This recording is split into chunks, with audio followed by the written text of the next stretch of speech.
नमस्कार साथियों, आप सभी का स्वरोजगार की इस डिजिटल प्लेटफॉर्म पर हार्दिक स्वागत करता हूं। और जैसा कि आप सबको पता है कि जो हमारे चतुर्थ श्रेणी की जो वैकेंसी है, राजस्थान के इतिहास में अब तक की सबसे बड़ी वैकेंसी होने जा रही है। और ये लगभग वैकेंसी है जो 52,000 प्लस पदों पर ये वैकेंसी आ रखी है। तो आज की इस क्लास के अंदर हम देखेंगे कि इस जो वैकेंसी है हमारी चतुर्थ श्रेणी, इसके अंदर इसकी क्या क्या योग्यता रहने वाली है, इसका क्या सिलेबस है, इसके जो चयन होंगे उनको क्या वेतन दिया जाएगा, चयन प्रोसेस क्या रहने वाली इसकी, और जो इसके कार्य क्या होने वाले हैं, तो उन तमाम ये जो जानकारी के बारे में इस वीडियो के बारे में देखेंगे। तो चलिए शुरुआत करते हैं सबसे पहले इसके। तो सबसे पहले बात करते हैं कि इस वैकेंसी ये कौन करवा रहा है। तो हमारे ये vacancy Rajasthan staff selection board द्वारा ये विज्ञप्ति जारी की हुई है। और यहाँ पर विभाग का भी नाम दे रखा, प्रशासनिक सुधार विभाग के नाम से। और ये लगभग 52,453 पदों पर वैकेंसी हो रही है, जिसके अंदर 46,931 तो हमारे नॉन टीएसपी है और 5,522 पद हमारे कैसे टीएसपी वाले हैं। तो ये हो गई। इसके अलावा बात करते हैं कि इसका फॉर्म कैसे भरेंगे। तो इसका जो फॉर्म है वो ओटीआर के माध्यम से भरा जाएगा। ओटीआर बोले तो वन टाइम रजिस्ट्रेशन, जो कि आपके एसएसओ आईडी के माध्यम से भरा जाएगा। भर्ती पोर्टल नाम से एक ऑप्शन होगा और वहां से इसके आपके ओटीआर नंबर डाल के वहां से इस फॉर्म को फिल कर सकते हो। आगे चलते हैं। इसमें आरक्षण के विषय कैटेगरी वाइज पदों की बात करते हैं कि इसके अंदर कौन सी कैटेगरी कितने पद है। तो यहाँ पर जो टोटल में टीएसपी की और नॉन टीएसपी की बात करूँ, तो पहले बात करते हैं हम नॉन टीएसपी की, जिसके अंदर हमारे जो सामान्य जनरल के जो 12,468 पद है। वहीं जो अनुसूचित जाति उसके 4,912 पद है।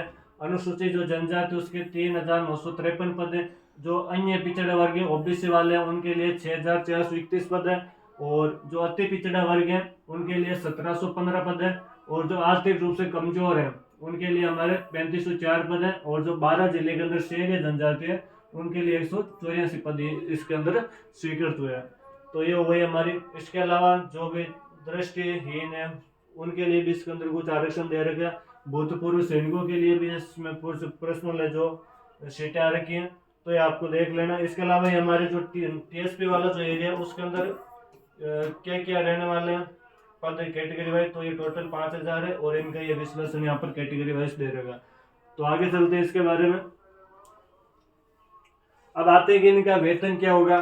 तो इनका जो वेतन है वो हमारे चतुर्थ श्रेणी का जो वेतन होता है वो हमारे पे मैट्रिक्स लेवल 5 के हिसाब से इनको है जो यह दिया जाएगा वेतन। इसके अलावा हम बात करते हैं कि पात्रता एवं शैक्षणिक योग्यता आपकी क्या जो एलिजिबिलिटी होनी चाहिए, इसके लिए क्या क्या आपको योग्यता होनी चाहिए। तो सेकेंडरी फ्रॉम आपके 12th जो 10th लेवल का कोई भी एग्जाम होता है तो आप सेकेंडरी लेवल का 10th इसके अंदर पास आउट होना चाहिए। इसके अलावा जो व्यक्ति पाठ्यक्रम के अंतिम वर्ष की परीक्षा में उपस्थित है वो भी सम्मिलित हो रहा है, यानी जो विद्यार्थी इस साल 10th में है तो वो भी इसके लिए क्या हो सकते हैं, सम्मिलित हो सकते हैं।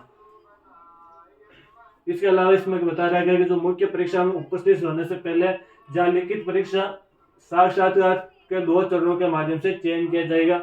और साक्षात्कार में उपस्थित होने से पहले जहाँ लिखित परीक्षा साक्षात्कार के माध्यम से चयन किया जाएगा। लिखित परीक्षा और इंटरव्यू में उपस्थित होने से पहले जहाँ लिखित परीक्षा या केवल इंटरव्यू के माध्यम से चयन किया जाना, जैसा भी मामला हो सकता है इसके अंदर। इसके अलावा और आगे इसके अंदर बात करते हैं इसके आयु की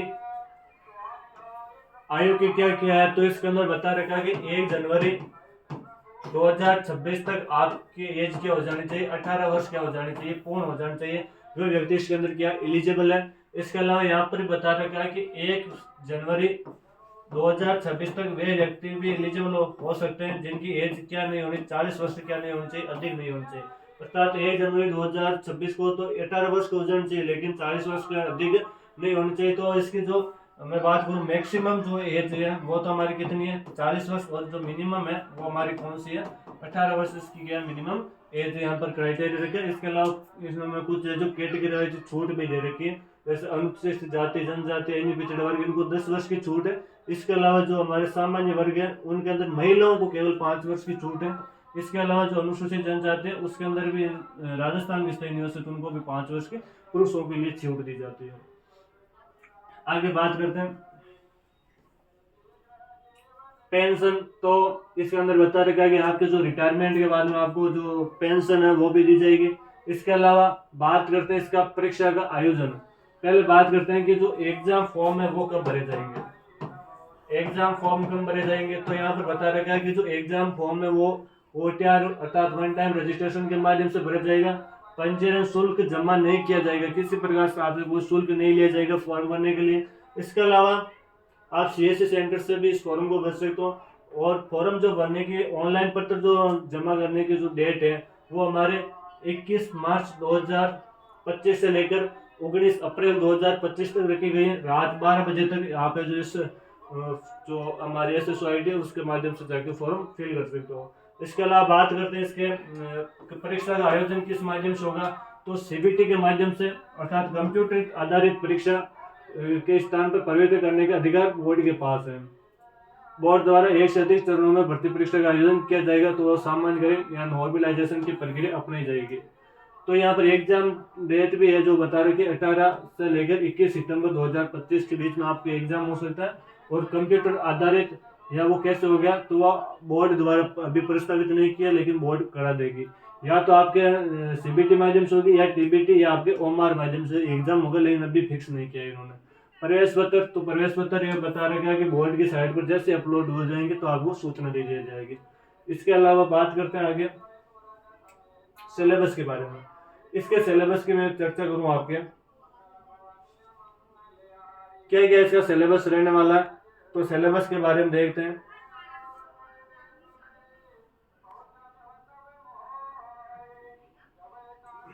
तो देखिए पहले तो इसके है ना जो सामान्य कौन कौन से हमें बातों के ध्यान रखने, पैटर्न क्या रहने वाला है एग्जाम का, क्वेश्चन पेपर का क्या पैटर्न रहने वाला, तो उसके बारे में देख लेते हैं। तो एक तो इसमें जो जितने भी क्वेश्चन आएंगे सारे ऑब्जेक्टिव टाइप क्वेश्चन होंगे। और जो हमारे मैक्सिमम मार्क है वो 200 अर्थात 200 नंबर का हमारे क्या होगा पेपर होगा। वही हमारे जो नंबर ऑफ क्वेश्चन है वो 120 यानी 120 क्वेश्चन आपके टोटल आएंगे। और जो टोटल क्वेश्चन कितने नंबर के आएंगे, तो 200 नंबर के क्वेश्चन आएंगे। इसके अलावा आपको आपके 2 घंटे का आपको क्या दिया जाएगा, टाइम दिया जाएगा, 2 घंटे का आपको टाइम दिया जाएगा।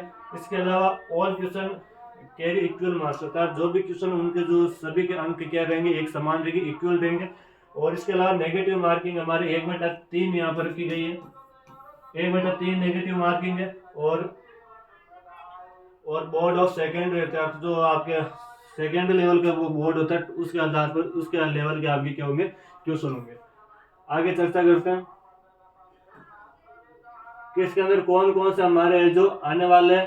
तो इसके अंदर एक पेपर होगा, उसके अंदर आपके कौन कौन से जो क्वेश्चंस आएंगे, कौन कौन से सब्जेक्ट्स आएंगे, तो एक हमारे हिंदी के आएंगे। और हिंदी के जो अनुमानित जो पर्सन है वो 30 आने के चांस है।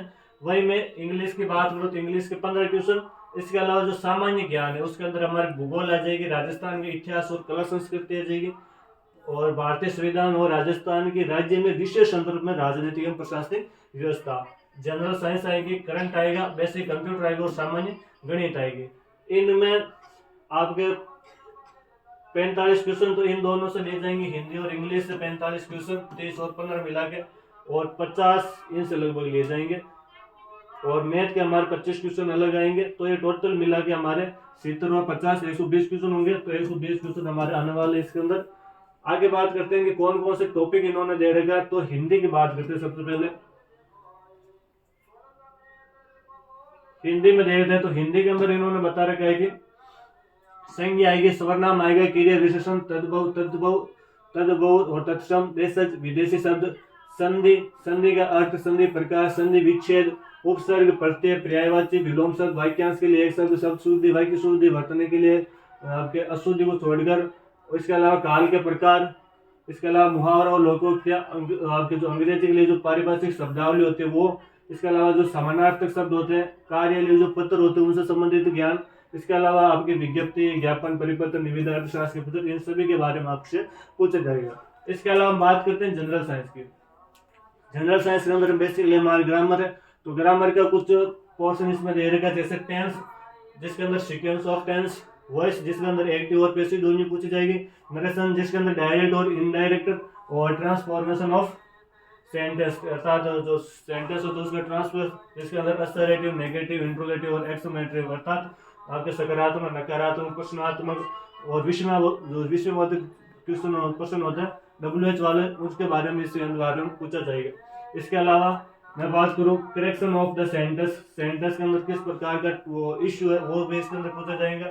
इसके अलावा बात करें use of article, determiner, preposition, possession, आपके ट्रांसलेशन ऑफ सिंपल ओरिएंटली। इसके अलावा sentence of Hindi to English and vice versa. इसके अलावा ग्लोसरी, ऑफिशियल, टेक्निकल टर्म्स, ये सभी आपसे जो किया पूछे जाएंगे। इसके अलावा इसके अंदर जो टेक्निकल टर्म्स इसके अंदर वो हिंदी के अंदर नाम दिया होगा, उसके आपको इंग्लिश पूछे जाएंगे। इसके अलावा बात करते हैं भूगोल की, तो भूगोल के 16-17 जो टॉपिक है हमारे फिक्स है, और ये जो जितने भी टॉपिक हैं भूगोल के आपके सरोकार के जो इस प्लेटफॉर्म है इस पर आपको कुछ ही दिनों बाद में हम क्लास रेगुलर स्टार्ट कर देंगे, लाइव क्लास है, तो वहाँ से आप है जो आपके जो भूगोल है उसके सारे टॉपिक आप करवा देना। हम सारे जो टॉपिक है यहाँ पर आपको करवाए जाएंगे, ठीक है ना। जिसके अंदर हमारे राजस्थान की स्थिति और विस्तार अर्थात लोकेशन एंड एक्सटेंड आ जाएगा, फिजिकल डिवीजन आ जाएंगे। इसके अलावा सोइल, प्राकृतिक वनस्पति, हमारे जो वेल्थ लैंड वाला जो पोर्शन है, क्लाइमेट इसके अंदर है, वाटर रिसोर्सेस है, कैचमेंट, ड्रेनेज सिस्टम, आपके लेक्स की बात करूँ, इरीगेशन, जो हमारे जनसंख्या है, तो सारा इसके अंदर हमारा दे रहेगा और सारे हमारे जो आपके यहाँ पर करवा दिया जाएगा। और बात करते हैं आगे सिलेबस के बारे में। कल्चर, तो ये इतिहास और कला संस्कृति का सिलेबस है। इतिहास के अंदर बात करते हैं तो इतिहास की कुछ प्रमुख घटनाएं, जिसमें स्वतंत्रता आंदोलन और एकीकरण, महत्वपूर्ण व्यक्ति, तो ये 4-5 टॉपिक के नाम दे रखे हैं, लेकिन ये टॉपिक इतने बड़े कि लगभग पूरी हिस्ट्री जो आपकी क्या हो जाएगी, कवर हो जाएगी। इसके अंदर एक आपके फिक्स हिस्ट्री का पोर्शन हटा दिया, वो हिस्ट्री का पोर्शन है हमारे एशियन हिस्ट्री। एशियन हिस्ट्री का कहीं भी इस पर नाम नहीं लिखा, बल्कि ऐतिहासिक घटनाएं और जो हमारे महत्वपूर्ण व्यक्ति है उसके अंदर हमारे लगभग मॉडर्न हिस्ट्री और जो मिडिवल हिस्ट्री वो लगभग क्या हो जाएगी, कवर हो जाएगी। और जो हमारे स्वतंत्रता आंदोलन और जो एकीकरण वाला जो टॉपिक है इसके अंदर हमें 1857 की जो आंधी पढ़नी पड़ेगी, प्रजामंडल, पिजन मूवमेंट सारे पढ़ने पड़ेंगे। तो लगभग हमें हिस्ट्री, मिडिवल हिस्ट्री और मॉडर्न हिस्ट्री ये दोनों इसके अंदर लगभग पूछे जाएंगे, इनसे क्वेश्चन आएंगे नहीं, जहाँ से जब एशियन क्वेश्चन ने पूरी तरह क्या कर दिया, हटा दिया है। आगे बात करते हैं हमारे कल्चर की, तो कल्चर के अंदर भाषा और साहित्य, लैंग्वेज एंड लिटरेचर, संस्कृति, सामाजिक जीवन, जिसके अंदर वेशभूषा, लोक वाद्य, लोक देवी देवताएं, जिसके अंदर तेजा जी, गोगा जी, पाबू जी, जो भी हमारे हैं इंपोर्टेंट वो सारे पूछे जाएंगे। बोलियां, जितने भी हमारे मेल और प्यार होते हैं उनके बारे में, आभूषणों के बारे में, लोक कलाओं के बारे में, वास्तु कलाओं के बारे में, संगीत, नृत्य, पर्यटन स्थल, जितने भी हमारे ऐतिहासिक स्थल हैं उन सभी के बारे में पूछा जाएगा। अर्थात जो कल्चर है वो एकदम पूरी आएगी, उसके अंदर कोई भी टॉपिक के साथ आपको नहीं दिया गया, पूरी कल्चर आपसे पूछी जाएगी। इसके अलावा बात करते हैं पॉलिटी की।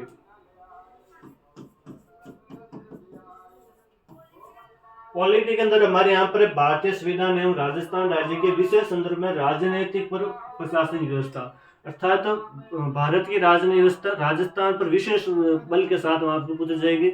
इसके अंदर कुछ टॉपिक आपके इंडियन पॉलिटी करेंगे, बाकी लगभग हमारे राजस्थान पॉलिटी वो पूरी रहेगी, है ना।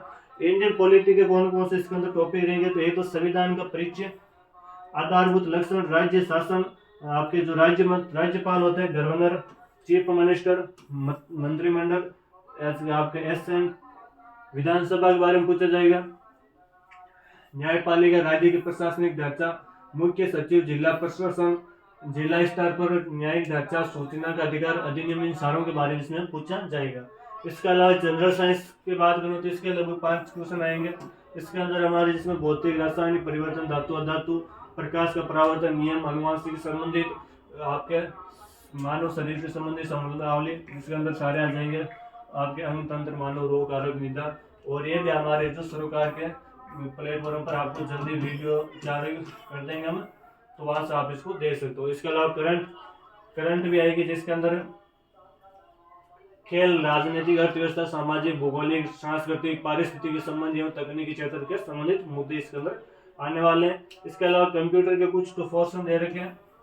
इसके अलावा बात करें गणित के, तो गणित के इसके अंदर लगभग 25 क्वेश्चन आएंगे। कितने आएंगे? 25 क्वेश्चन आने वाले मैथ के, और जो मैथ के क्वेश्चन है वही आपको क्या दिलाने वाले, सिलेक्शन दिलवाने वाले। तो इसमें मैथ का एक पक्का आप ध्यान रखना, मैथ का एक वेरी वेरी इंपॉर्टेंट इसके लिए, क्योंकि मैथ का बहुत तगड़े इसके अंदर वेटेज है और सिलेबस ज़्यादा है नहीं, जिसके अंदर एलसीएम एचसीएफ, आपके एवरेज, औसत, profit and loss percentage, simple interest, compound interest अर्थात साधारण ब्याज और चक्रवर्ती ब्याज, रेशियो एंड प्रोपोर्शनल, इसके अलावा पार्टनरशिप, साझापन जिसको बोलते हैं, टाइम एंड वर्क, कार्य और समय और कार्य। इसके अलावा समय, चाल, दूरी, डिस्टेंस वाला आपके। इसके अलावा आंकड़ों का चित्रण जिसको बोलते हैं रिप्रेजेंटेशन ऑफ डाटा। तो ये सारे हैं जो ज़्यादा फोर्स नहीं को, लगभग 5-10 टॉपिक हैं जो आपके इसके अंदर आने वाले हैं। ये भी हम कोशिश करेंगे कि आपके सरोकार के जो प्लेटफॉर्म है इस पर ये सारी क्लास अवेलेबल करवा देंगे। और आप ये तो हमारा चतुर्थ श्रेणी का जो था, हमने सारी चर्चा कर ली इसके आपके कार्य, वेतन के बारे में। और आप मिलते हैं नेक्स्ट क्लास के अंदर, तब तक हमारे साथ बने रहिएगा। धन्यवाद।